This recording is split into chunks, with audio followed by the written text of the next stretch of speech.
Hello everyone, কি অবস্থা সবার? সবাই কেমন আছেন? আশা করি আল্লাহর রহমতে আপনারা সবাই ভালো আছেন, সুস্থ আছেন এবং নিরাপদে আছেন। আমরাও আলহামদুলিল্লাহ ভালো আছি। আজকেও আবার ফিরে এলাম আপনাদের মাঝে নতুন আরও একটি ভিডিও নিয়ে।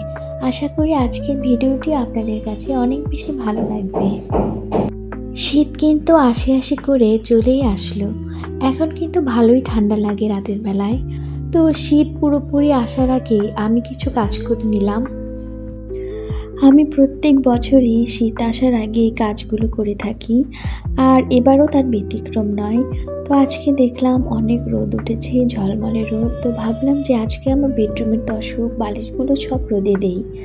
আর যে কথা সেই কাজ, আজকে সকালবেলায় একদম সব বিছানার চাদর কাঁথা টাথা সব ভিজিয়ে রেখে, আর বাসার একটা লোক ছিল তো ওনাকে দিয়ে আমি ছাদে তোশকটা রোদে দিলাম, আর বালিশগুলোও সব রোদে দিয়েছি। আর এদিকে আমি বেডরুমটাও একদম ডিপ ক্লিন করে নিব। আমি তো কন্টিনিউ আমার বাসাটা পরিষ্কার রাখি, এই কারণে ডিপ ক্লিন করার প্রয়োজন হয় না। তাও ভাবলাম যে আজকে যেহেতু তোশকটা ছাদে রোদে দেওয়া হয়েছে, আজকে খাটের নিচটা একদম ক্লিন করে ফেলি। আমি প্রত্যেক মাসে খাটের নিচে এইভাবে ক্লিন করে ফেলি। তোশকটা একদম ভাঁজ করে উল্টে রেখে তার উপর মাচালটাও রেখে খাটের নিচ পর্যন্ত একদম ঝেড়ে মুছে ক্লিন করে ফেলি।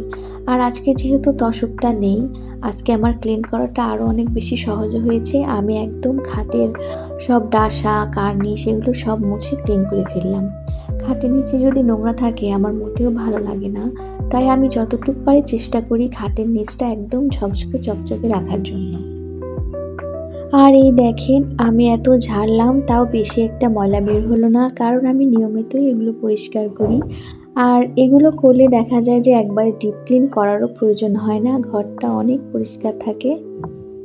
আমি অন্যান্য জায়গায় যেভাবে পরিষ্কার রাখি আমি চেষ্টা করি খাটের নিচ আরও যেগুলো ফার্নিচার আছে সেগুলো পিছন সাইড তারপরে নিচেও এভাবে পরিষ্কার করে রাখতে।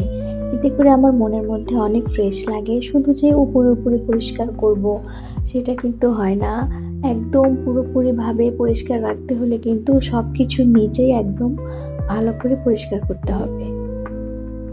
আপনারা কিন্তু আজকে আমার ভিডিওর মধ্যে আমার বাবুকেও আশেপাশে দেখতে পাচ্ছেন। ও কিন্তু আমাকে অনেক হেল্প করছে, অনেক সাহায্য করছে। তো ওকেও কিন্তু ভিডিওতে আপনারা একটু মাঝে মধ্যে আজকে দেখতে পারবেন। তো এই যে এখন বাজে বিকেল 4টা, ভাইয়াটা ছাদ থেকে আমার তোশকটা একদম ঝেড়ে মুছে চকচকা করে এনে আমাকে বেডে পেরে দিয়ে গেল। এখন এটা আমি সুন্দর করে বিছানার চাদর বিছিয়ে ফেলবো। আজকে কিন্তু আমি আমার এই একটা বেডরুমই ডিপ ক্লিন করে নিয়েছি, কারণ একদিনেই অতগুলো সব একসাথে করতে গেলে তখন মাথাটা একদম পুরো হ্যাং হয়ে যায়। এই কারণে আমি একটা একটা করে করি। আজকে আমার এই রুমটা একদম পরিপূর্ণভাবে ক্লিন হয়ে গেছে, এবং আর 2-1 দিন পরে আমি আর একটা রুম ক্লিন করব, সেটাও আপনাদের সাথে শেয়ার করব। এই দেখেন এখন ঘরের মধ্যে কিন্তু অনেক ফ্রেশ ফ্রেশ লাগছে, অনেক কিন্তু ভালো লাগছে। তো আজকে আমার এই ভিডিওটি আপনাদের কাছে কেমন লেগেছে প্লিজ একটু কমেন্ট করে আমাকে জানাবেন, আর একটা লাইক দিতে ভুলবেন না। আর যারা আজকে আমার চ্যানেলটি নতুন দেখেছেন তারা অবশ্যই আমার চ্যানেলটি সাবস্ক্রাইব করে আমার পাশে থেকে যাবেন। তো আজ তাহলে এ পর্যন্তই। পরবর্তীতে নতুন ভিডিওতে আবার আপনাদের সাথে কথা হবে। সে পর্যন্ত আপনারা সবাই ভালো থাকবেন। আল্লাহ হাফেজ।